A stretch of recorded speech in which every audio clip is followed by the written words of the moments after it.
Nesta quarta-feira, 18 de agosto, a Câmara dos Deputados concedeu ao padre Júlio Lancelotti o prêmio Zilda Arnes de Direitos Humanos.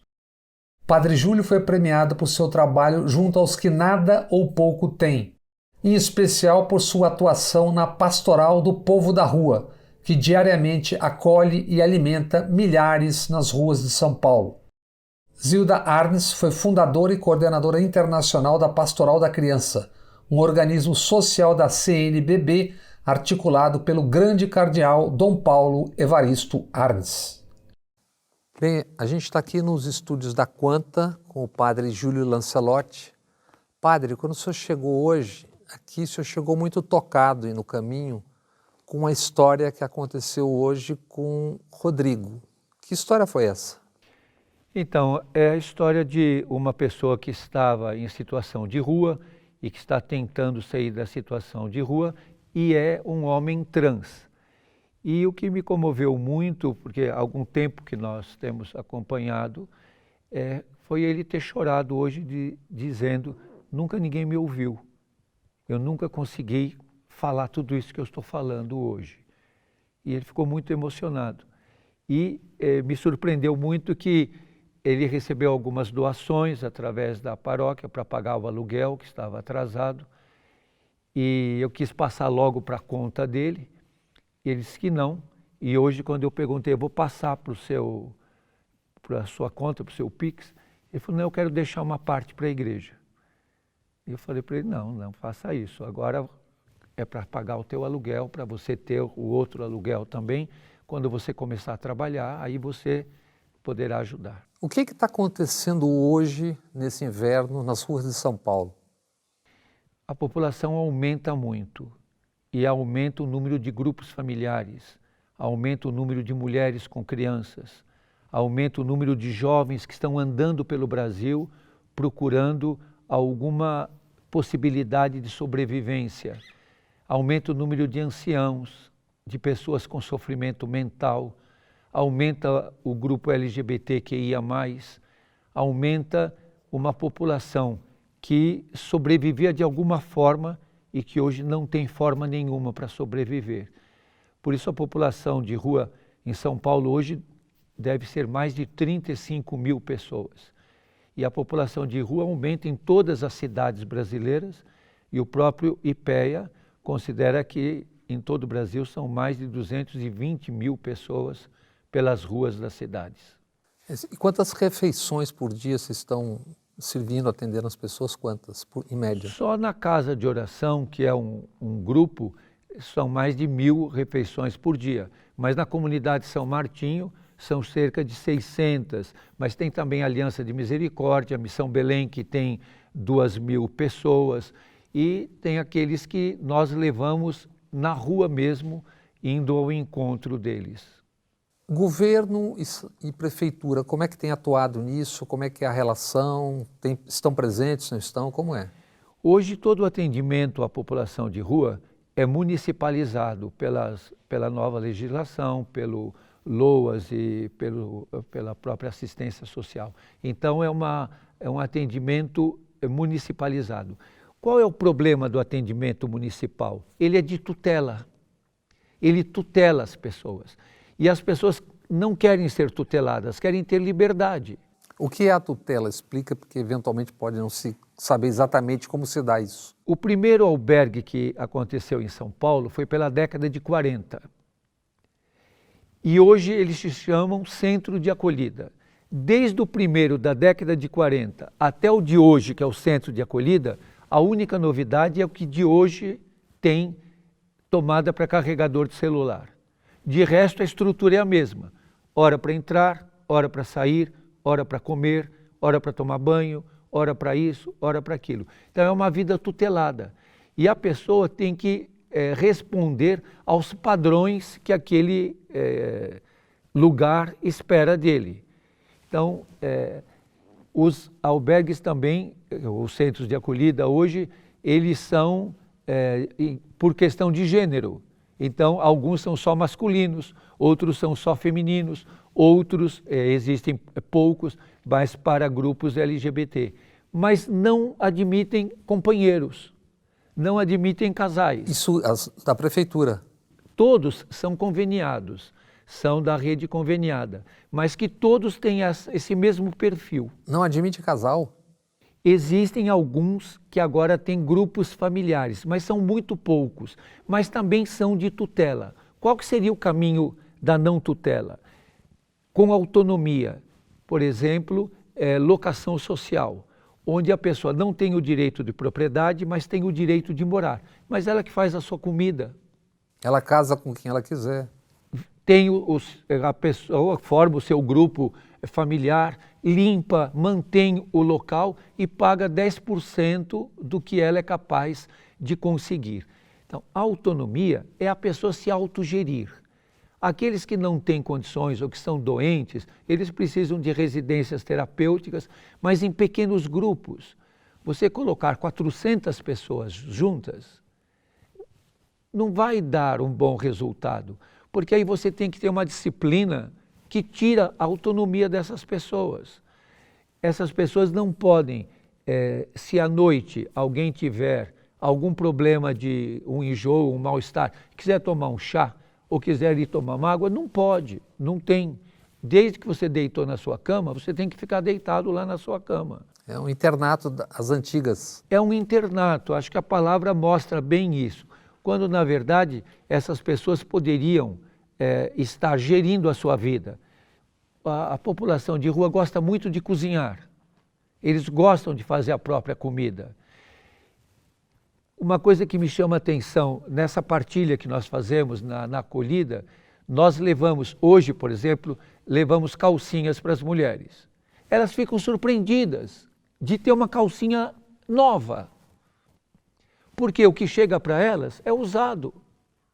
E de repente ela escolhe, e hoje tinham vários modelos, e também podem pegar a calcinha as travestis, as mulheres trans, ninguém as proíbe. E muitas vezes o atendimento institucional limita essa possibilidade da pessoa ser quem ela é. Também levamos cuecas novas. Você imagine uma pessoa que está em situação de rua nunca poder usar uma cueca nova. Você não quer usar, nem eu, nem a cueca do irmão. Não, está lavadinha, está bem desinfetadinha. Não, mas é de outra pessoa, não vou querer usar. Então, ele tem que usar. Então, você vai despersonalizando essas pessoas. Vai tirando delas tudo aquilo que possa ser delas. Eu fico muito admirado que quando nós entregamos uma roupa nova, a primeira reação que eles têm, cheirar. Porque essa vai ter o meu cheiro. Umas semanas atrás, uma deputada que ao que parece ser candidata ao Senado e que, portanto, o tempo todo diz frases que atissem o eleitorado mais conservador, mais reacionário, da extrema-direita, para dizer com todas as palavras, disse que o senhor e as pessoas de rua estão criando problemas, estão incentivando a criminalidade. Qual foi o resultado daquilo? Olha, tem muitas pessoas que concordam. Primeiro, de que a deputada, ela tem uma representatividade grande, porque foi a deputada mais votada. 1 milhão e tantos mil. 2 milhões de votos. Então, é uma deputada muito bem votada em toda a história do Brasil. Então, ela representa um grupo grande da sociedade que pensa assim e que temos que respeitar essa forma de pensar, porque é uma forma de pensar que há na sociedade. Mas dizer que alimentar essas pessoas está favorecendo o crime é uma visão, a meu ver, que precisa ser corrigida. Porque esses dias, até falando com o comando da Polícia Militar, que tem dificultado a distribuição de alimentos, essa partilha de alimentos, eles impedem. E ontem também a Guarda Civil Metropolitana pressiona para que nós não tenhamos acesso às pessoas que estão em determinadas áreas da cidade. Mas você veja uma coisa, há uma convenção internacional, nem prisioneiro de guerra pode ser privado de alimentação, nem o prisioneiro de guerra. Você não pode negar água ao prisioneiro de guerra, você não pode negar alimento. E dizer que não é caridade alimentar pessoas que são dependentes químicos, Isso é desumanidade. E a polícia e a Guarda Civil estão impedindo nos últimos dias. Estão impedindo, mas atrás disso, isso é o que aparece, mas atrás disso... Imobiliário. É a especulação imobiliária. Hoje, quem comanda São Paulo é a especulação imobiliária. E esse é o problema. Esse que é o problema. Querem evitar. A especulação imobiliária lucrou muito com as Cracolândias, porque compraram tudo. Existe, como a Porto Seguro, é dona de grande área da luz. Então, é um negócio, porque o preço caiu, comprou. Agora, eles têm que tirar essas pessoas que prejudicam a questão de valorização e a questão... Os invisíveis se tornaram visíveis agora. Pois é, eles são ora visíveis, ora invisíveis. A invisibilidade depende do momento e da conveniência. Se ele está sofrendo sozinho, enregelado, entrando em hipotermia, ele é invisível. Mas se ele está na porta do comércio, do banco ou de uma igreja, ele é visível. E a propósito, pelo que leio, foram 17 os mortos de frio em São Paulo até agora, mas o senhor me disse que parece que não tem nenhum. Então, oficialmente não tem nenhum. E o poder público coloca que não tem nenhum. Por quê? A pessoa que está na rua, a 4 graus de temperatura, deitada em cima de um pedaço de papelão, sem nenhum agasalho e morre, até eu perguntei uma ocasião para uma autoridade, ele morreu de tédio, ele não foi por causa do frio. O frio potencializa situações que ele está vivendo. Pneumonia, ou se ele ingeriu álcool para aquecer, o álcool é extremamente volátil. Ele metaboliza rapidamente e quando passa o efeito do álcool, ele congela. Só que o exame necroscópico não aponta a hipotermia, aponta a patologia de base. Então vai dizer, foi broncopneumonia, ele tinha cirrose ou foi um problema cardíaco. Então, oficialmente, o poder público, seja ele de que tendência, de que lado for, vai dizer, oficialmente ninguém morreu de frio em São Paulo. Aí temos de novo a invisibilidade no caso da doença. É a invisibilidade e a negação da dor dessas pessoas. Porque a pessoa que está na rua, ele também ama como odeia, ele também sente, ele também chora, ele também ama, ele também busca a verdade, usa da mentira. As pessoas que estão na rua não são nem anjos nem demônios, são pessoas que, como nós, temos limites, temos limitações. Só que a limitação deles sempre é vista como pejorativa ou como uma coisa intolerável. Bem, agora vamos falar um pouco do senhor, né? Como é que o senhor se torna padre? Parece que o senhor estudou em Araraquara, teve que sair ou saiu. Conta essa história pra gente. Então, na minha infância, eu tinha um encantamento pelas coisas da igreja e encontrei uma irmã... Aqui em São Paulo? Aqui em São Paulo, no Educandário Espírito Santo, que foi uma pessoa muito afável, muito atenciosa comigo e com alguns colegas. E eu queria tão bem aquela irmã que eu aprendi a responder a missa em latim em uma semana. Então eu ia todo dia de manhã para a missa conventual das irmãs e eu sabia o barulho, eu conhecia o barulho do sapato dela. Então quando ela vinha andando da clausura, aquele sapato dela fazia aquele barulho que eu conhecia, eu já ia para o corredor esperá-la.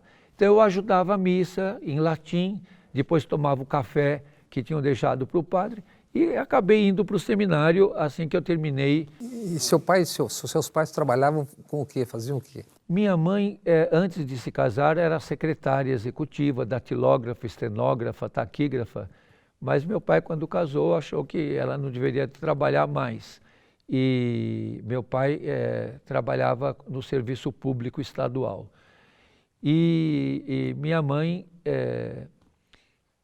era muito religiosa, mas nem minha mãe, nem meu pai tiveram uma influência em relação a isso comigo. Foi uma decisão minha mesmo. E eu fui para o seminário a primeira vez. Aonde? Em Araraquara.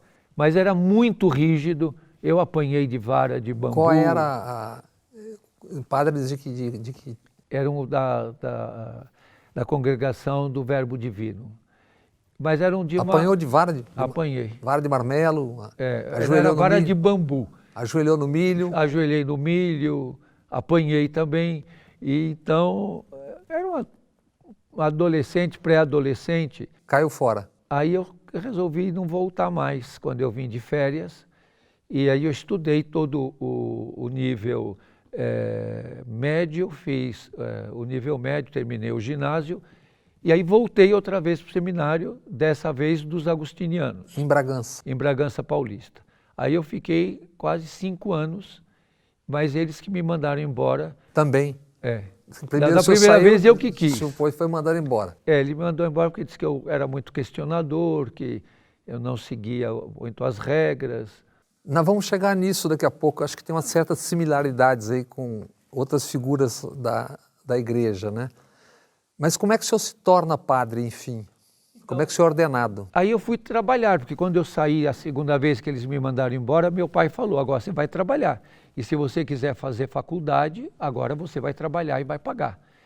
E realmente foi isso que aconteceu. Eu fui trabalhar e fui fazer faculdade de pedagogia e eu mesmo paguei a minha faculdade. Trabalhava isso já em Bragança? Não, isso já quando eu saí de lá, eu vim para São Paulo. Em Bragança, o senhor trabalhou na Santa Casa de Misericórdia. Eu fiz um curso de enfermagem lá, de atendente de enfermagem, então eu trabalhei lá do estágio e depois trabalhei lá na Santa Casa. Como era a igreja nessa época? Qual era a igreja? Como é que se portavam as figuras da igreja? Era a igreja do pós-concílio.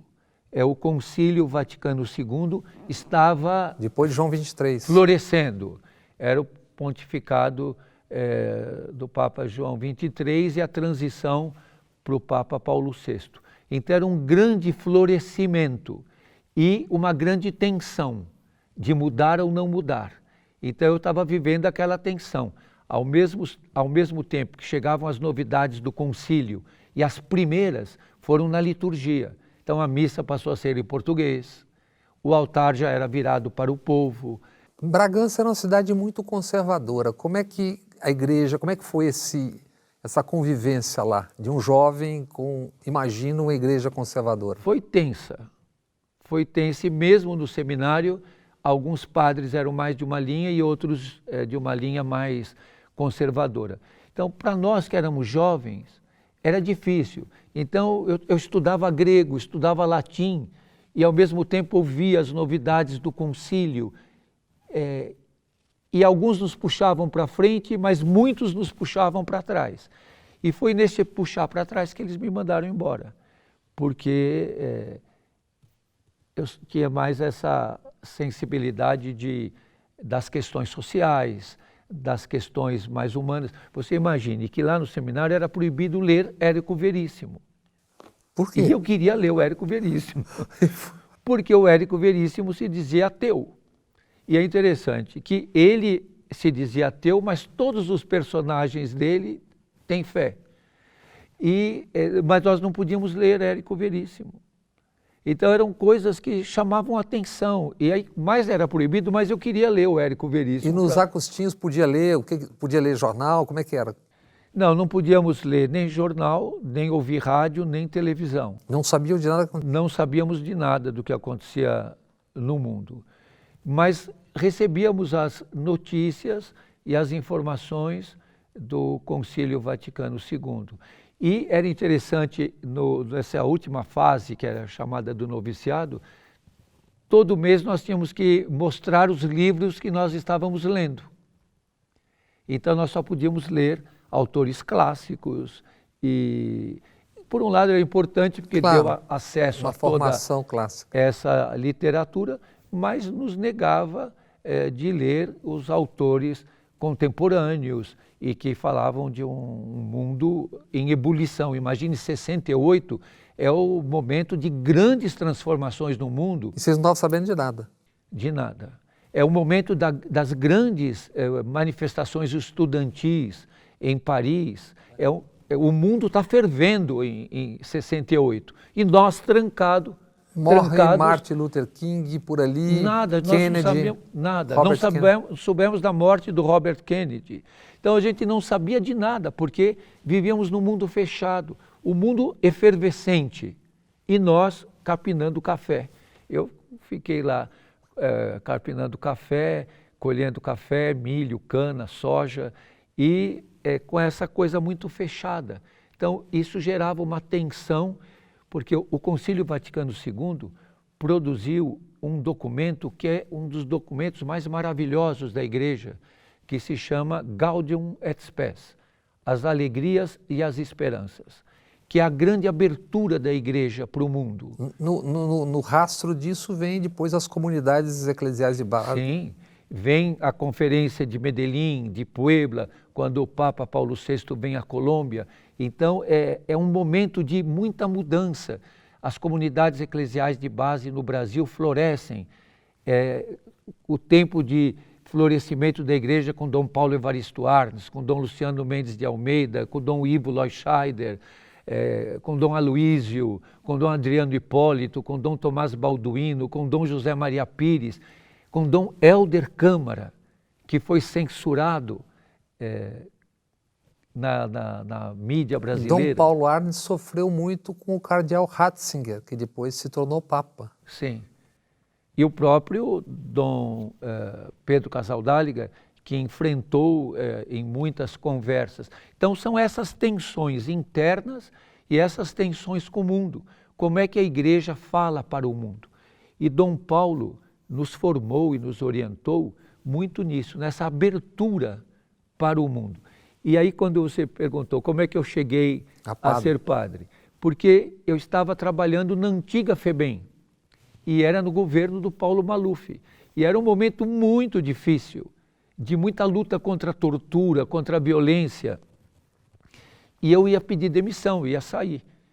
E Dom Luciano estava iniciando a pastoral do menor, que Dom Paulo iniciou naquele episódio de Camanducaia, quando a polícia pegou os meninos de rua de São Paulo e soltou lá em Camanducaia, e as prostitutas da cidade que os receberam na Casa da Luz Vermelha. E Dom Paulo quis dar uma resposta e criou a Pastoral do Menor, com Dom Luciano Mendes de Almeida. E Dom Luciano, então, me pediu para que eu viesse compor essa equipe da Pastoral do Menor num convênio que ele tinha feito com o governo do Estado para receber algumas pessoas que estavam naquela situação extremamente conflitiva. E eu vim para a Pastoral do Menor. E em 1980, ainda na ditadura, era o governo do Figueiredo já, que recebeu o Papa João Paulo II.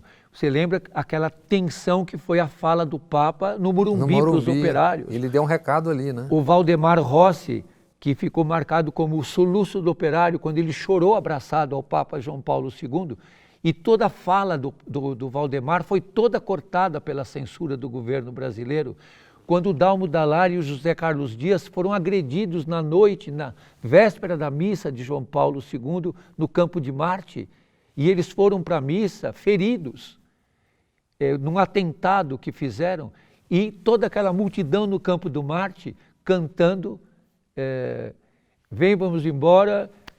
Esperar não é saber. Não é saber. Quem sabe faz a hora, não espera acontecer. Foi uma coisa impressionante. Foi durante a ditadura, em 1980, quando o Brasil se viu. Quando o Brasil viu o Papa João Paulo abraçando Dom Helder Câmara. E quando viu o que restou da fala do Valdemar Rossi no Morumbi, e os operários todos gritando para João Paulo. Passado essa efervescência da visita, Dom Luciano, numa reunião na Cúria, na Higienópolis, estava a irmã Maria do Rosário, já falecida, e a Ruth Pistori também já falecida. Eu fazia parte dessa equipe.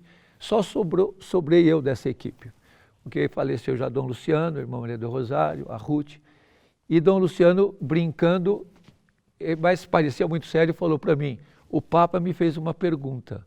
Eu disse: Dom Luciano, o que o Papa lhe perguntou? Se o Papa me perguntou, quando é que você vai ordenar o Júlio padre? Eu falei: imagine, Dom Luciano, o Papa nem sabe que eu existo. Ele falou, mas eu estou perguntando. E em 1981 eu comecei a estudar teologia e Dom Luciano me ordenou padre em 1985. Eu sei que o senhor é um grande admirador da irmã Dulce e também gosta muito da história da Marina, Santa Marina. E também o senhor se refere a Paulina. O que há de comum nessas três figuras da igreja? Eu vejo uma similaridade que eu digo depois, mas o que o senhor vê de comum? Então, são três mulheres, cada uma de uma época, e todas elas muito fora do livrinho. Do modelo. A irmã Dulce, Santa Dulce dos Pobres, foi posta fora da congregação dela por 10 anos, porque ela era uma freira que não seguia as regras de uma sociedade muito fechada e conservadora. E ela estava voltada para os pobres, andava pelas ruas. Ia nos prostíbulos. Ia em todos os lugares. E, então era uma pessoa que, inclusive, quando o Papa João Paulo veio no Brasil, em 1980, a irmã Dulce ficou escondida, eles não queriam mostrar a irmã Dulce. E o povo, na praça, durante a missa, que grita, irmã Dulce, irmã Dulce, irmã Dulce. E o próprio Papa pergunta, quem é que eles estão chamando? E aí tiveram que pôr a irmã Dulce perto dele e eles ficaram muito amigos. Tanto que o Papa, quando voltou ao Brasil, João Paulo, foi visitar a irmã E ela Dulce. ficou 10 anos... Fora da congregação, ficou exclaustrada. Ela ficou sozinha. A congregação tirou todo o apoio a ela. E quais motivos?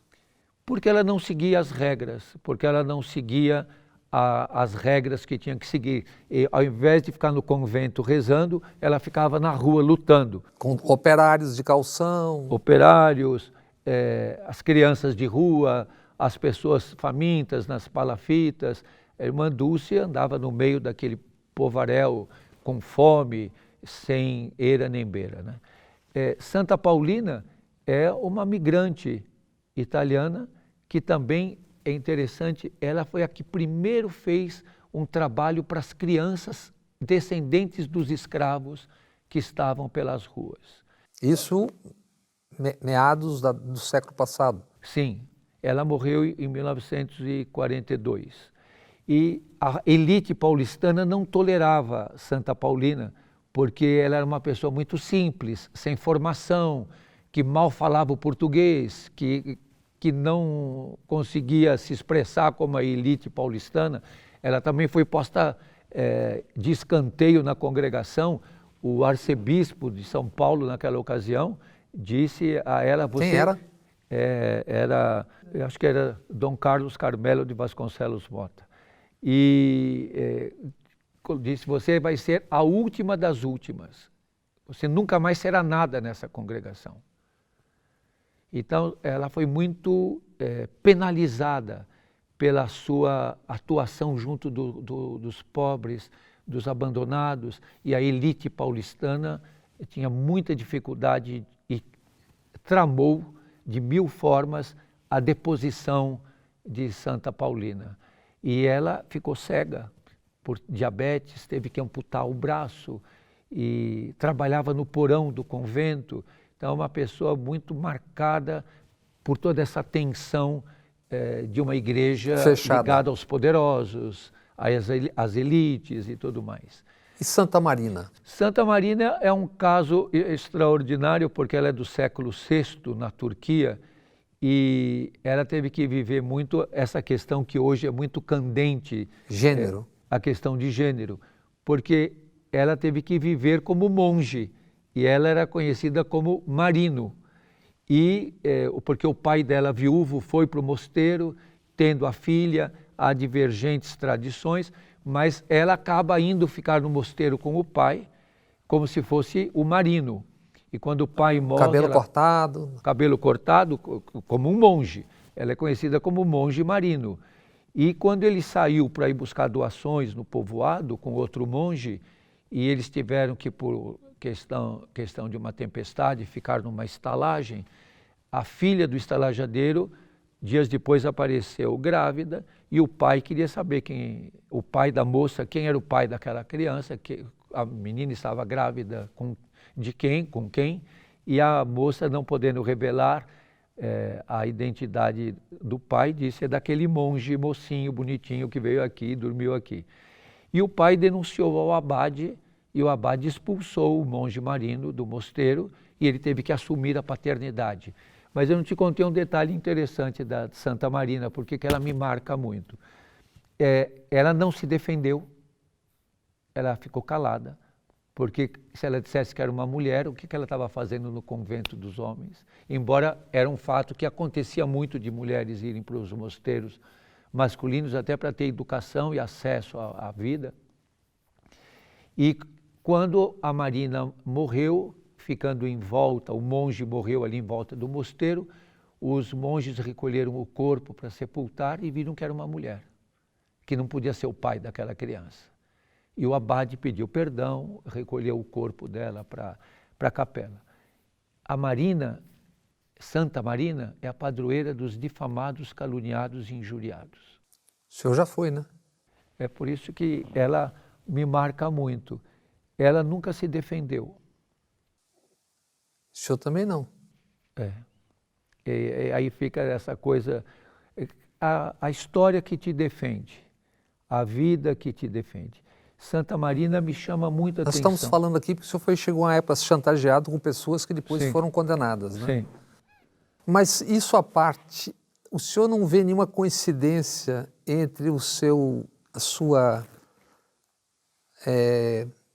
apreciação dessas três pessoas religiosas e o seu caminho?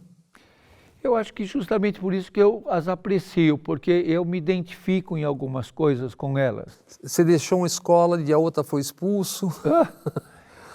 A polícia parece que não tem grande simpatia pela sua atuação. Então, Santa Dulce ocupava casas vazias, foi retirada de lá de uma maneira muito violenta, com força. Eu acho que essas pessoas, como outros santos que me marcam muito, e agora durante a pandemia, eu tenho resgatado todos os santos que viveram pandemias.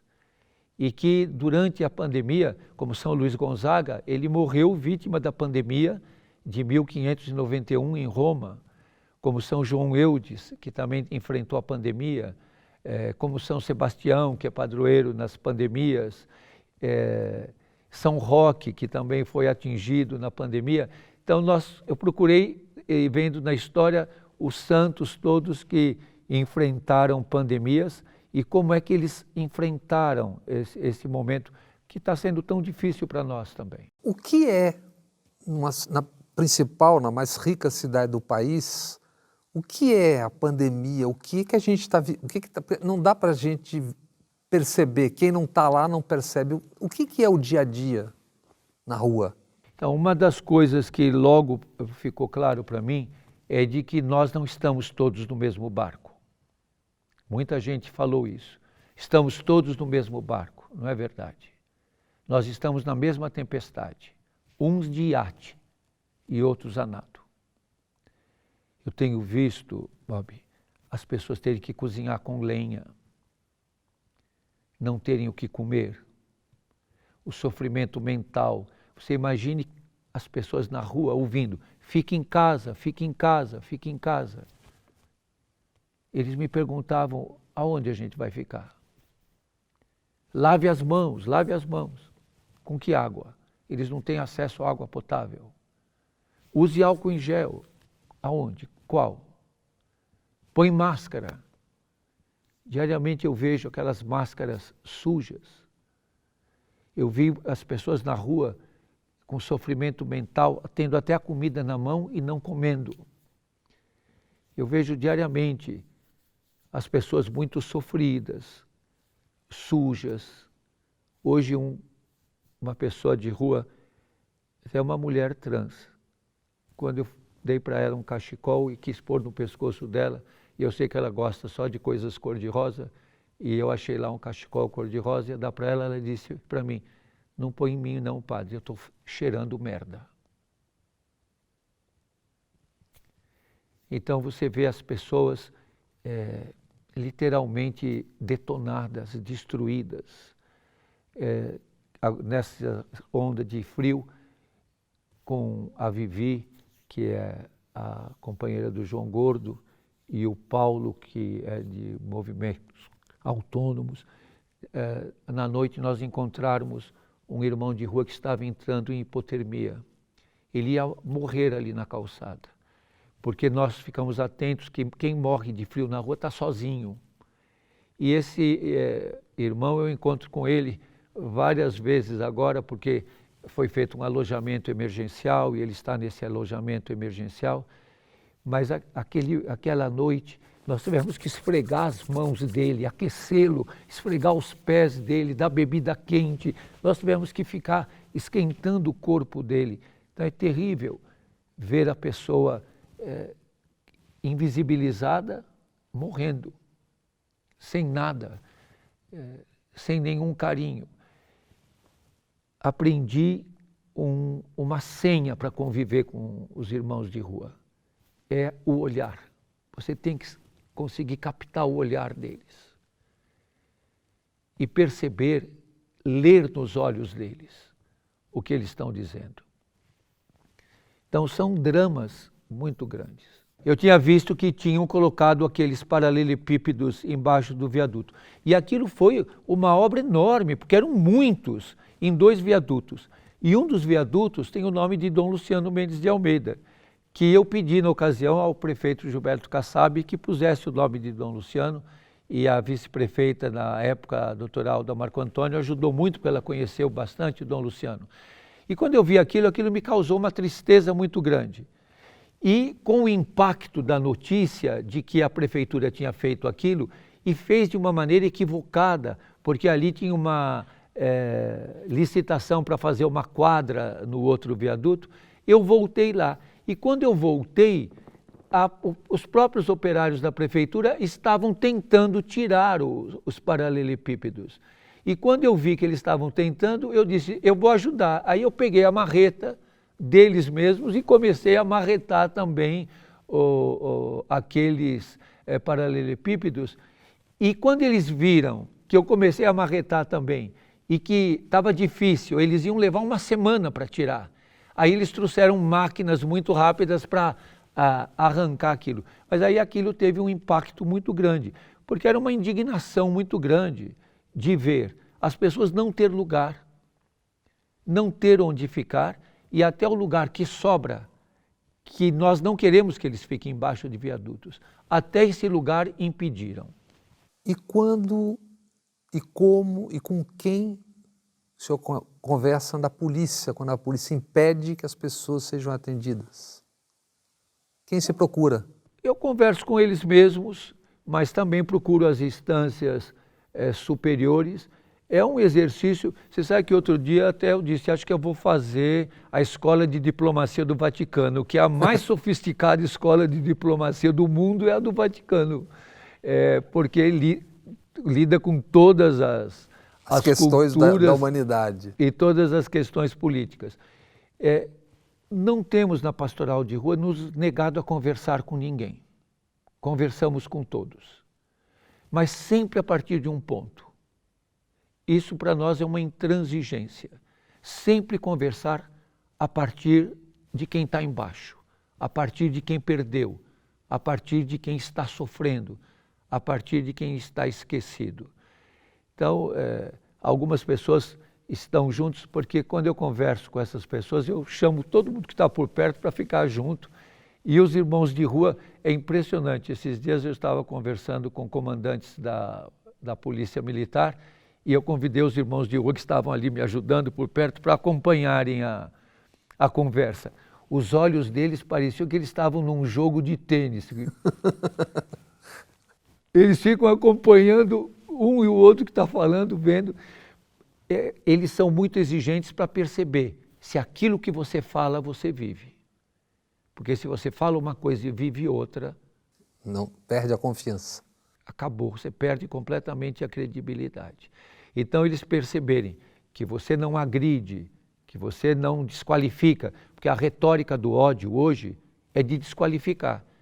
Então, ao invés de discutirmos como vamos garantir a alimentação dos irmãos que estão em áreas chamadas de Cracolândia, a gente já desqualifica dizendo, você está alimentando o crime. Então é uma forma de te desqualificar. Então não tem diálogo. E a retórica do ódio ela é toda construída para impossibilitar o diálogo. E você tem que romper com essa retórica do ódio. E como é que tem sido com a polícia nesses últimos dias e semanas, quando eles estão impedindo?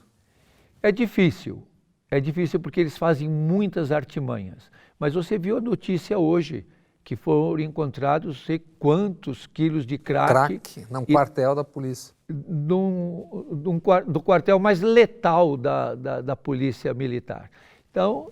Aliás, se eu não me engano, na ditadura tem uma história, numa entrevista com o Marcelo Rubens Paiva, o senhor foi processado, não teve isso?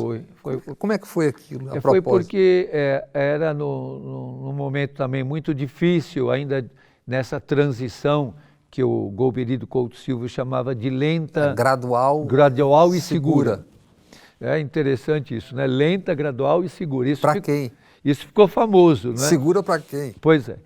E nessa entrevista eles perguntaram, há Esquadrão da Morte em São Paulo? Eu disse sim. O Marcelo Rubens Paiva. Aí, qual é o Esquadrão da Morte? Eu falei, a Polícia Militar do Estado de São Paulo. E quem é o comandante? Nós tínhamos acabado de ter o massacre do Carandiru, o incêndio da FEBEM na Celso Garcia. O senhor trabalhava por lá também? Sim. Eu não estava mais lá, mas acompanhava e naquele incêndio, logo eu desci, fui para lá. Foi um dos momentos mais impressionantes da minha vida, entrar no meio daqueles jovens no incêndio. Então, nesse sentido, eu te digo, Bob, os meus olhos já viram muitos corpos torturados, muita gente ferida. Eu vi na FEBEM obrigarem os jovens a urinar em garrafas PET e depois jogar a urina em cima deles, a subirem escadas num pé só, a ficarem encostados uns nos outros e um tendo que urinar no outro, a pôr a mão fora daquela janelinha que tem aquele quadrinho que chama de Robocop, pôr a mão fora e levar uma cacetada na mão. Então, eu tive que viver já muitas situações de rebelião, de enfrentamento com tropa de choque, enfrentamento com a polícia, com helicópteros. E quando perguntaram quem era o chefe do Esquadrão da Morte? Aí talvez eu tenha sido muito ousado. Quem falou? Eu falei o nome do secretário da Segurança Pública. E aí eu fui processado realmente. E então, arquivaram? Depois, no andamento daquele processo, acabou sendo arquivado. Mas enfrentar essas forças é muito difícil, porque eles têm uma lógica. E você tem que entender essa lógica e tentar, na conversa, desconstruir... Sensibilizá-los. É difícil, porque, como disse o Frei Beto esses dias, o capitalismo nunca vai se humanizar. O capitalismo, ele é essencialmente desumano. Então, nós vivemos uma estrutura desumana. Mas você tem que resistir, e uma das coisas que eu tenho dito, e às vezes causa muito impacto, eu não luto para vencer, eu sempre vou perder. Eu nunca ganhei nada, eu sempre só perdi. Mas eu luto para ser fiel até o fim. O senhor está sendo processado por quem no momento? Eu fui processado, o processo felizmente se encerrou. Eu fui processado pelo presidente Bolsonaro. Ao que o senhor deveu a honra? Eu fui processado porque eu disse que ele era homofóbico, racista e machista. E ele me processou por danos morais. E foi um processo que se arrastou por muito tempo, porque a Justiça do Rio é que recebeu o processo e me tornou réu, e estava o processo em andamento. Aí nós arguímos a competência da Justiça do Rio, uma vez que eu moro em São Paulo. E o Tribunal de Justiça do Rio deu ganho por unanimidade que eu seria julgado no Rio.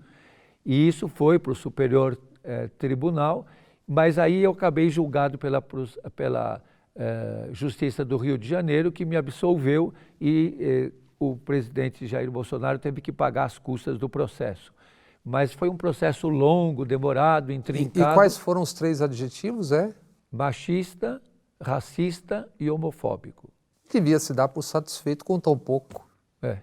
Mas foi um processo longo, demorado, difícil, mas que concluiu pela inconsistência da acusação e pela falta de objeto nessa acusação, e eu fui absolvido. Nesse tempo, nessa era da neoevangelização no Brasil, o que é a igreja hoje, a partir de Roma aqui hoje? A Igreja Católica. Bom, tem algumas coisas que nos unem e muitas que nos desunem. Eu acredito que o Papa Francisco é um presente para a humanidade. Hoje ele é o único no mundo que é visto como alguém que defende os pobres, os imigrantes, os abandonados, os rejeitados, os descartados, como ele diz na exortação apostólica Evangelii Gaudium. Hoje ele é a figura que foi ao encontro dos imigrantes, que a Europa muitas vezes se cansa de ver o Papa pedir que acolha os refugiados. Hoje eu acho que é a única voz humana no mundo. Que ressoa, né? Que é uma voz forte, sem dúvida, de Sua Santidade, o Dalai Lama. Mas são 2 figuras religiosas, e os 2 são chefes de Estado. O Papa, chefe de Estado do Vaticano, o Dalai Lama, exilado, mas chefe de Estado do Tibete, mas os 2 perseguidos e muitas vezes não aceitos. E no Ocidente, a figura do Papa Francisco é rejeitada por muitos religiosos. Inclusive dentro da igreja, na Dentro Cúria. da igreja. Eu disse um dia que o Papa Francisco corre mais risco no Estado do Vaticano do que no Estado Islâmico. Então, ele é rejeitado nesse sentido. Para nós que estamos lá no último degrau, é bom ver um Papa que fala aquilo que nós falamos e vivemos, mas há muita contraposição. Agora, a igreja é multiclassista. A igreja não é feita de uma classe só. Na igreja tem muitos interesses. E há aquilo que esses dias muita gente tem comentado. Como Jesus não nos muda, nós é que mudamos Jesus. E cada um faz um Jesus à la carte. Nós temos que procurar o Jesus de Nazaré, o Jesus dos Evangelhos. Uma última pergunta. Nós falamos muito de povo e de elites hoje aqui nessa conversa. O que o senhor diria para as elites de São Paulo, do Brasil? Eu não sei porque... Não sei se eu converso muito com eles ou se eles querem me ouvir. Mas sinta-se à vontade, nós estamos aqui. Eu penso, e uma vez uma jornalista me fez uma pergunta, ela disse para mim, se você tivesse poder, o que você faria? E eu falei para ela, acho que nada, porque quem tem poder só se auto-mantém. Quem tem poder não muda nada. A mudança não vem do poder. Então eu acredito que dificilmente as elites econômicas, financeiras que movimentam todos os interesses, dificilmente eles vão olhar para os pobres. O importante é que os pobres se movimentem e atuem na mudança de estrutura. Quando perguntaram, e o Papa Francisco respondeu isso na exortação apostólica, existe uma lógica neoliberal. E a lógica do neoliberalismo é o descarte. Então, a população de rua, os sem terra, os quilombolas, os indígenas, os LGBT, são todos descartados. E não há uma política de reencarte. Até inventaram a política de inclusão, que não inclui nada. Então, eu diria para as elites, nós vamos resistir. Nós vamos lutar até o fim para que vocês sejam nossos irmãos e para que nós um dia possamos com vocês partilhar o pão. Muito obrigado, Padre Júlio, e parabéns pelo conjunto da obra. Obrigado.